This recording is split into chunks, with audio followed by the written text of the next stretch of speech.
13. Yo, what's up guys, it's Phantom. I'm back, just doing a quick little settings video today. No gameplay, but my boy Mill, shout out to you. He said, can you do a settings video please? And Mill, I got you covered. Also, by the way, before I get into this video, thanks for 70 subs. Now, if anybody has a specific request for my next video, whether it be me using a specific gun in COD, or using a specific rogue in this game, or just any, creative suggestions, any like challenges I can do, be sure to leave those down below in the comments, and I got y'all. Anyway, let me just get right into this. So here are my settings.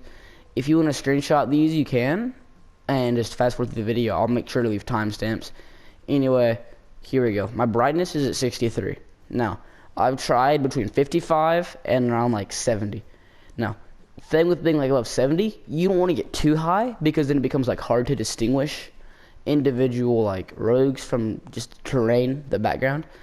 But if you have it too low, then it becomes harder to see them in the corners. So if you just find like a nice happy medium, and also like your eyes might work different than mine, whatever works best for you, use that. You don't have to use exactly what I have. Now, what I would suggest everybody use if they're into playing competitively is to turn motion blur and ADS blur off. Those settings, not only do they give me a headache, but it makes tracking a little bit harder, and just it throws everything askew. If you don't know what motion blur is, it's pretty much what it sounds like. Whenever you're moving, if you're strafing, if you're sprinting, it just blurs your screen. So I always make sure to turn that off every game I play. Now audio, I have my master volume at 75. I have that down, and if you're wondering why, it's because if I'm just trying to like play a little bit more casually, or just come home from a long day at school and relax, then I can just not have that blasting my ears, but also just still be able to play competitively. And that's because I have my sound effects volume all the way maxed out at 100. With that setting maxed out, I can pinpoint the direction that any footsteps, any grenades, any gunfire, doesn't matter. I can pinpoint like almost exactly where it's coming from, and if you have just a decent headset, you'll be able to do that too with a little bit of practice. Now, music volume, leave that at 100 just because it's not bad, although I do get non-stop copyright claims, but that doesn't affect me because I'm not monetized. Help me, please. Now, voice chat, have that down to 78, and if you're wondering why, you might say, oh, but don't you want to hear callouts, Phantom? Don't you want to win games, or do you just go for kills? Well, of course I want to win games, but part of winning games is being able to hear those the sound effects. And when your random teammates that you queue with have music, or like their mom and dad are arguing in the background, it gets very annoying. But when it's low like that, you can tune it out a lot easier. Now, if you're playing with your boys, or if you manage to get extremely lucky and get into just a game with randoms, and they have like genuinely like a good call outs and actually are trying, then it's fine because you can still hear them at 78. Now, voice chat and push to talk, I'll leave those at their defaults. No reason to have it off, and no reason to have push to talk on. Now, controls, hold to crouch, I have that off. It makes crouch spamming a lot easier, and if you don't know what that is, it's pretty much what it sounds like. You just spam your crouch button over and over, and you can get some pretty accurate shots, as well as making the opponent throwing their aim off.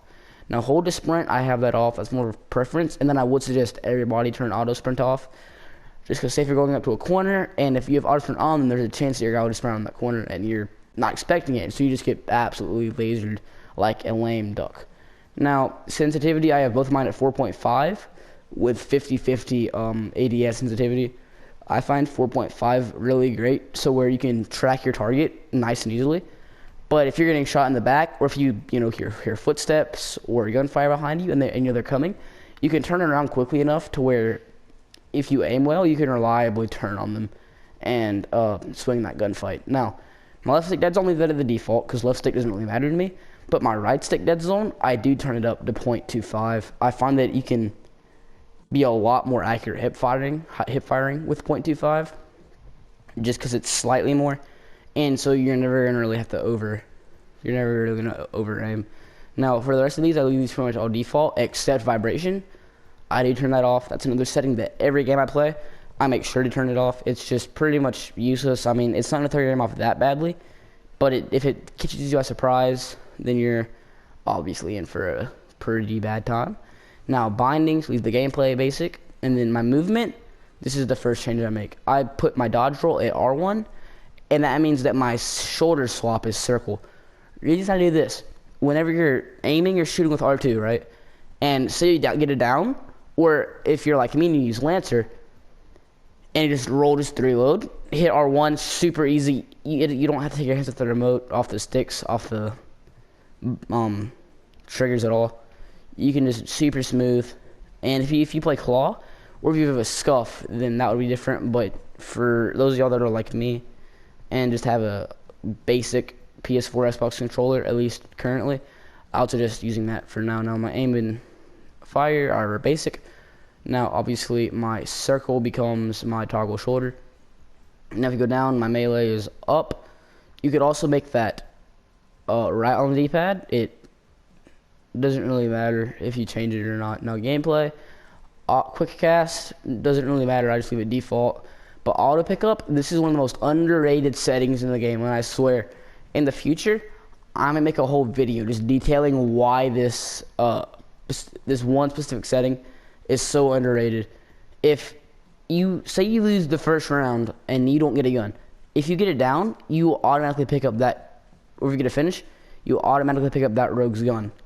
Now, if they have a grenade, you'll see people pick that up just by running past them. You don't have to slow down, look at the ground, and pick it up. Just like having R1 as your roll, a lot more fluid gameplay, and just 10 out of 10 would recommend. Massively underrated. Now, another setting that I don't see being used often, but I would 100% recommend, is obviously you have to have this on, and then a cumulative display. I would have that on as well.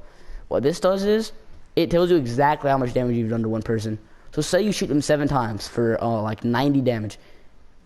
If you just know, you know that rogues either have 100 health or 125. So if you do 90 damage to a rogue with 100 health with no armor, which would be blue health, you can call out, hey, yo, they're one shot, or you know, they're 10 HP, or whatever you want to say. If you do 48 damage, you can say, yo, they're half health.